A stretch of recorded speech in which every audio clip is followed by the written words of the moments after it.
Ambisi jabatan kelompok Roy Suryo CS, Rismond mengaku ingin jadi ketua Komnas HAM. Kini giliran Dr. Tifa yang ingin jadi menteri. Waduh, aduh. Ini gimana nih teman-teman? Makin terbongkar saja watak asli orang-orang ini. Kemudian ada Ahmad Khozinuddin yang dibuat keok melawan Razman Nasution. Ini dia videonya teman-teman. Mari kita tonton bersama. Kalau saya diangkat jadi menteri ini repot ini. Oh iya. Apa dikira saya nggak bisa jadi menteri? Ya, kan targetnya Wapres.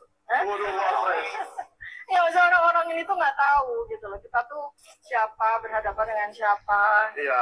Kita diperlakukan seperti apa ini? Waduh, itu kan pengakuan dari Dr. Tifa yang menginginkan jadi menteri. Bayangkan, Dr. Tifa ini kalau jadi menteri, bisa apa dia teman-teman? Selama ini selain bikin gaduh, bikin kisruh, nyinyir ke Pak Jokowi, fitnah ini itu, apalagi? Apa prestasi daripada Dr. Tifa ini teman-teman? Adakah dari kalian yang mengetahui prestasi apa saja yang telah diraih oleh Dr. Tifa ini? Saya kira enggak ada deh. Semenjak pun dekat-dekat dengan Roy Suryo Rismond dan kawan-kawan ini mengheboh-hebohkan, menuding ijazah Pak Jokowi itu palsu, skripsi Pak Jokowi itu bermasalah, transkrip nilai Pak Jokowi itu janggal, dan banyak lagi lah. Pokoknya kalimat-kalimat nyinyiran, fitnahan terhadap Pak Jokowi yang sampai hingga hari ini belum ada bukti sama sekali yang dapat dipertanggungjawabkan oleh mereka. Ada apa dengan Ahmad Khozinuddin yang kalau kita lihat beberapa hari belakangan ini sensitif sekali, mudah marah. Kenapa nih? Apakah sudah mulai panik maksimal melihat perkembangan kasus polemik ijazah Pak Jokowi ini yang terus menukik tajam mengarah ke pihak klien-kliennya, Roy Suryo, Dr. Tifa, Rismond, dan ada 12 orang tuh yang jadi calon tersangka. Mungkin dia makin pusing dah. Makanya semakin ini dikit-dikit marah-marah, dikit-dikit marah-marah. Itulah Ahmad Khozinuddin, teman-teman. Ini gimana menurut kalian? Seperti yang kita ketahui bersama kan, seperti yang disampaikan oleh Razman ini. Pihak daripada Ahmad Khozinuddin mencabut kuasanya atas Egy Sujana. Kayaknya baru dengar dah ada kejadian seperti ini. Kuasa hukum mencabut kuasanya ke klien. Yang biasanya terjadi adalah klien menghentikan kuasa hukum. Kok ini ada bisa terjadi ya teman-teman? Kan aneh sekali. Kalian pernah dengar nggak kejadian yang seperti ini? Ada nih. Ada apa dengan Ahmad Khozinuddin? Dan kemudian teman-teman, semakin terbuktikan perpecahan di internal kubu Roy Suryo CS ini, pemburu ijazah Pak Jokowi. Ini semakin terang benderang. Kemarin kan hanya isu-isu katanya kalau internal daripada pengejar pemburu ijazah Pak Jokowi itu sudah retak pecah kongsi. Kini semakin terang benderang. Inilah teman-teman, makin jelas kan di acara TV sampai seperti ini kejadiannya. Informasinya agak kurang valid ya. Sebenarnya yang terjadi adalah kami tetap di UGM, di UC Resto, ya UC UGM, ya University Club UGM, tetapi kami tidak diizinkan menggunakan meeting room-nya.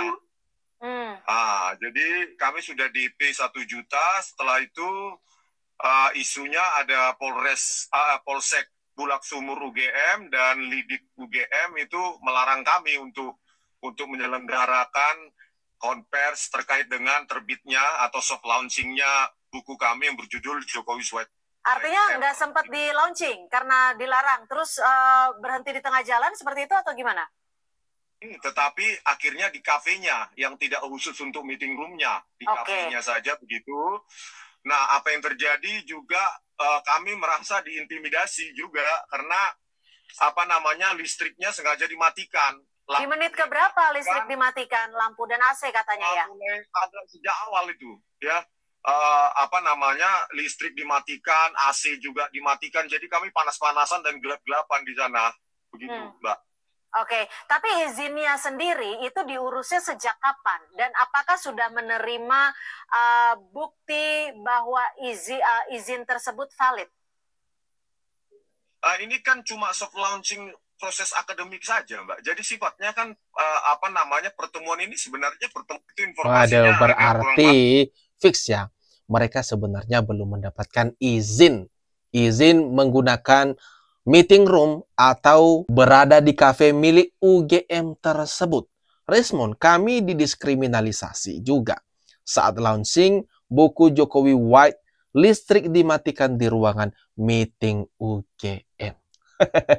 Makanya akibat berbohong sih, tidak mau terang-terangan apa tujuan kalian, apa kegiatan kalian. Akhirnya kan pihak UGM mengambil kebijakan tegas terhadap yang memang kalau tidak memenuhi syarat, tidak memenuhi aturan yang sudah memang berlaku di sana. Seperti klarifikasi dari pihak UGM bahwa hal-hal politik tidak boleh diselenggarakan di tempat mereka. Ya udah turutin, nggak usah playing victim segala. Kalau nggak puas ya udah pindah, cari lokasi lain. Itu aja kok repot. Saja sudah ada. Klarifikasi itu tidak sama dengan panggilan. Harusnya bentuknya adalah yang klarifikasi. Jauh lebih santai, kayak seperti ini, kami ingin tahu gitu. Hasilnya jangan memaksakan untuk dikasih saja. Ini Bu Kurniatri Royani mencoba memberikan nasihat-nasihat, arahan-arahan terhadap rombongannya nih teman-teman. Biar tidak kaget gitu. Atau istilahnya briefing gitulah. Lagi rapat, pengacara Kurnia lagi memberi arahan kalau nanti di sidang. Biar nggak gemetaran atau ketakutan. Ketika ditanyakan banyak pertanyaan oleh pihak penyidik. Nggak usah gemetaran, hadapi dengan baik. Jawab yang memang tahu. Kalau nggak tahu, ya udah bilang nggak tahu. Habis itu siap-siap dah.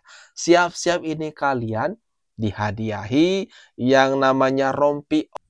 Ini ada apa dengan Ahmad Khozinuddin? Gaya bicaranya mulai berubah loh. Benar. Bak api yang menyala-nyala, berkobar-kobar sekali. Semangat sekali menyalahkan Pak Jokowi. Atas semua ini, salah Pak Jokowi pokoknya. Ahmad Khozinuddin memang ada niat jahat dari Jokowi. Sengaja untuk memenjarakan rakyatnya. Lah.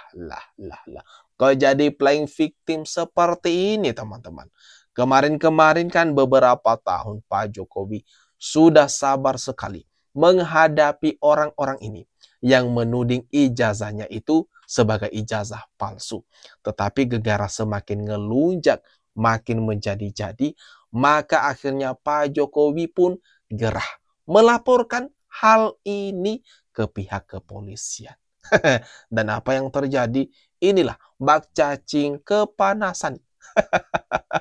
Nah itu dia teman-teman, gimana nih?